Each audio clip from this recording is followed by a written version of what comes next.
Assalamualaikum warahmatullahi wabarakatuh. Oke, Bisa didengar ya? Ya, bisa Ya. didengar, Mas.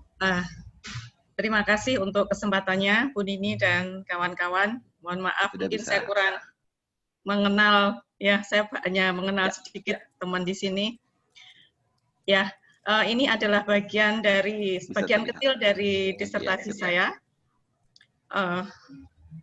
Dan ini saya gunakan untuk penelitian di fakultas tahun yang lalu.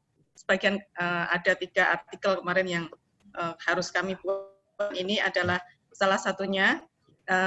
Mudah-mudahan nanti ada tambahan masukan dari kawan-kawan di sini sehingga nanti bisa menjadi artikel yang menarik. Baik, di sini saya menggunakan judul mengulik keberadaan budak berkulit hitam pada masyarakat Jawa Kuno. Di sini judul besar dari penelitian saya adalah tentang kedatangan atau adanya kehadiran orang asing di Nusantara. Silakan dilanjutkan. Halo, ya. Nah, di sini Nusantara atau Indonesia itu merupakan daerah kepulauan. Ini ternyata sangat menguntungkan karena kawasan ini merupakan jalur perdagangan di Asia Tenggara. Sumbernya dari Hall. Silakan dilanjutkan lagi. Nah, ini ternyata Nusantara itu sudah sangat lama yang menjadi jalur perdagangan Asia, jadi tidak hanya Asia Tenggara saja, tapi sejak awal Masehi hingga sekitar abad 14 bahkan 15 dan seterusnya itu menjadi tempat perdagangan yang sangat ramai. Monggo dilanjut. Nah, di sini permasalahan yang muncul adalah pada awal Masehi hingga abad ke-15, Nusantara telah berada dalam jaringan perdagangan Asia. Di situ ada pedagang dari Asia Barat, Asia Tengah, Asia Tenggara, dan Asia Timur. Semua itu terekam di dalam prasasti. Jadi mulai abad ke-9 itu mulai ada prasasti yang merekam kehadiran orang-orang asing ini. Ada prasasti, ada berita asing Cina, juga naskah kesusastraan. Pada prasasti ada beberapa istilah yang mengacu pada orang asing, yaitu ada juru Cina, juru Kling, warga Kilalan, warga Dalem, dan ulun haji. Nah, untuk kesempatan kali ini yang ingin saya kulik adalah masalah ulun haji ini. Jadi di antara ulun haji itu ternyata ada budak berkulit hitam. Siapakah mereka? Bagaimana mereka sampai ke Jawa? Lanjut.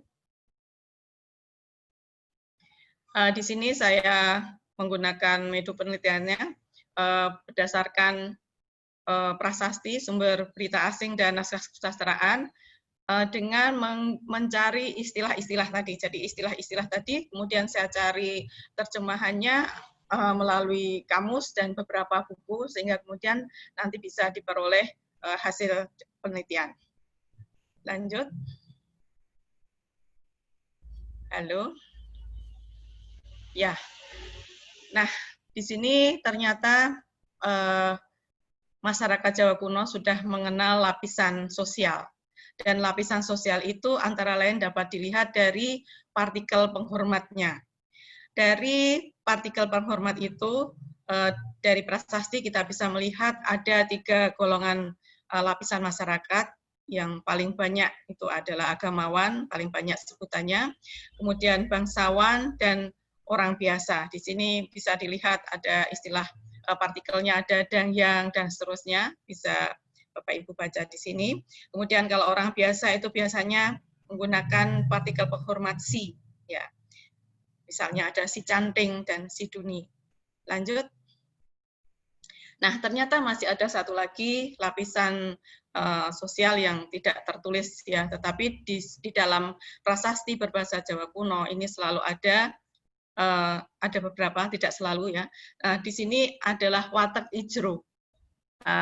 Ternyata watek ijro itu menurut Zoetmulder ataupun Pak Raharjo itu adalah kelompok pelayan istana. Dan di sini di dalam penelitian saya yang lain, di sini antara lain watek ijro itu menyiapkan segala keperluan kerajaan termasuk pakaian. Jadi mereka juga menenun dan seterusnya, ya. Dan selain itu juga ada hulun haji atau budak raja. Lanjut. Nah, hulun haji pada masyarakat Jawa kuno ini ternyata terekam dalam waktu yang relatif panjang, yaitu pada masa kerajaan Mataram Hindu, Panjalu dan Jenggala, Singhasari dan Majapahit. Jadi sejak sekitar abad 7 sampai abad 15. Selanjut.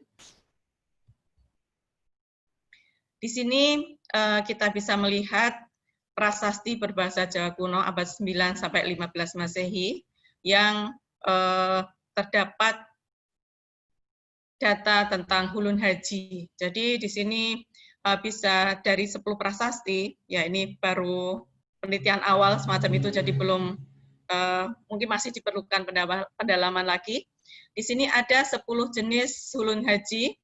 Jadi ada Jenggi, kemudian Singgah, Pabersi, Pawulung-wulung, Panda, Pungkuk, Pucut, Bondan, Bule, dan Pal. Ini jadi dari abad 9 sampai abad 15 ini tidak semua ada, tetapi ada yang hanya 1, 2, 3 dan seterusnya, dan tidak ada yang ke-10-nya ada. Silakan dilanjutkan.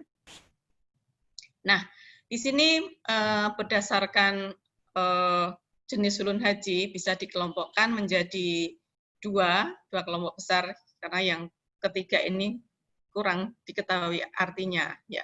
Yang pertama adalah kelompok budak berkulit hitam, yaitu Jenggi, Pawulung-wulung, Pucut, dan Bondan. Kemudian yang kedua adalah kelompok orang yang memiliki cacat fisik seperti cebol atau panda, bongkok atau wungkuk, bule, dan kerdil atau wal. Nah, di sini ada dua istilah yang belum diketahui artinya secara jelas, Singgah dan Pabersi. Lanjut. Di dalam berita Cina, dinasti Tang, itu juga ada informasi berkaitan dengan budak.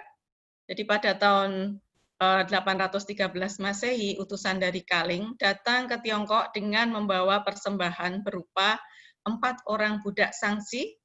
Mereka beraneka warna burung nuri, burung bingka, dan benda-benda lainnya. Di sini Groeneveld menyatakan bahwa budak sangsi itu adalah orang berkulit hitam, tetapi beliau tidak mengetahui asal-usul istilah ini. Nah, pada prasasti Jawa kuno, budak itu disebut dengan istilah Jenggi. Lanjut. Nah, di sini ada selanjutnya pembahasan yang kedua tentang asal budak berkulit hitam di Jawa. Di sini saya mendasarkan pada Zoetmulder, ya, jadi pada Kamus Jawa Kuno, di situ ada 1, 2, 3, 4, ada 4 istilah berkaitan dengan orang yang berkulit hitam. Yang pertama adalah Jenggi, atau ini asal istilahnya adalah bahasa Persia, Zanggi, artinya adalah orang Zanzibar dari Afrika Timur sebagai budak belian. Jadi memang dijelaskan sebagai budak belian. Yang kedua adalah Pawulung-wulung, ini adalah berasal dari bahasa Jawa, ya. Wulung itu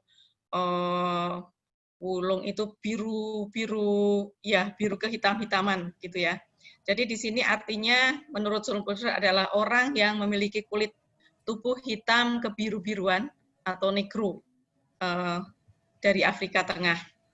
Selanjutnya ada Pucut, ini juga merupakan istilah dari Jawa kuno. Artinya adalah kelompok orang yang berkulit hitam dari Negrito, yang tugasnya di kerajaan antara lain sebagai pengameng-ameng atau penghibur raja. Nah, ini ketika dilacak, Pucut ini biasanya dari suku bangsa yang mendiami Papua. Jadi ada suku Dani, Asmat, Fak-Fak, dan Arso. Selanjutnya Bondan, ini juga istilah dari bahasa Jawa kuno, pelayan yang berasal dari Papua. Lanjut. Di sini kita melihat penyebab kedatangan orang berkulit hitam di Jawa. Jadi rupa-rupanya rute perdagangan di Laut Hindia sekitar abad 5 sampai 10 Masehi termasuk perdagangan budak di dalamnya. Sehingga di sini kemungkinan besar budak itu adalah salah satu dari komoditas perdagangan. Lanjut. Ya. Jadi Jenggi atau dan pawulung-wulung itu merujuk pada tempat di Afrika. Kebetulan ketika saya mengajar sejarah Islam, itu ternyata di sini salah satu sumbernya adalah dunia Arab dari Hiti. Hiti mengatakan bahwa kekhalifahan Abbasiyah, yaitu abad ke-7 hingga abad 12, di sini Bani Abbas itu banyak memiliki divisi budak yang berasal dari berbagai etnis, seperti Turki, Kurdi, India, Cina, dan Afrika atau Zans. Mereka dipekerjakan sebagai tentara, selir, kasim, hingga pekerja kasar. Dari berbagai etnis itu, budak dari Zans menempati strata terendah. Jadi di sini memang Zans atau Zenggi itu memang sebagai budak ya. Kemudian pada waktu itu budak merupakan salah satu harta kekayaan para pejabat, dan pejabat satu dengan yang lain biasa memberikan upeti berupa budak. Ini terjadi di dunia Arab. Jadi memang pada abad-abad itu perdagangan budak luar biasa, dan kekayaan seorang pejabat itu diukur dengan jumlah budak yang dimiliki.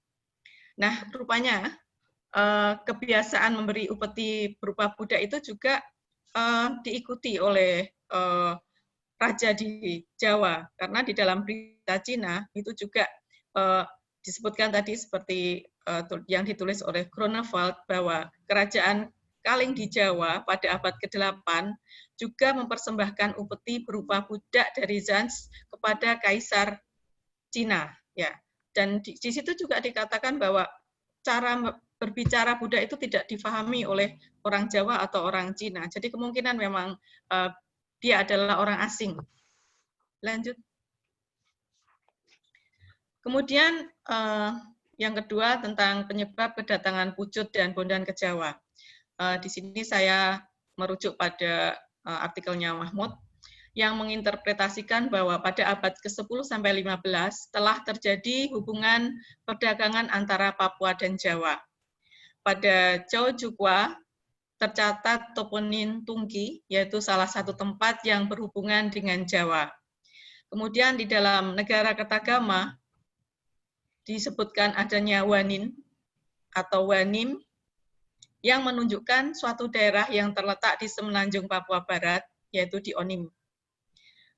Nah, rupanya tempat ini sudah menjadi pusat perdagangan pantai dan menjadi bagian dari jaringan perdagangan yang menghubungkan Laut Jawa. Hingga abad ke-15 Masehi, budak masih merupakan komoditas perdagangan yang menarik dari Papua. Pada abad itu, pedagang dari Laut Seram merupakan pemain utama dalam perdagangan budak. Di Jawa, pada abad ke-15, masih ada prasasti yang menyebutkan keberadaan budak di Papua itu, yaitu Prasasti Waringin Pitu, tahun 1447 Masehi, yang dikeluarkan oleh Dyah Kertawijaya, salah satu Raja Majapahit. Sehingga di sini dapat dikatakan bahwa di Kerajaan Majapahit hingga pertengahan abad ke-15 masih terdapat budak berkulit hitam dari Papua. Lanjut. Ya, rupa-rupanya sudah selesai.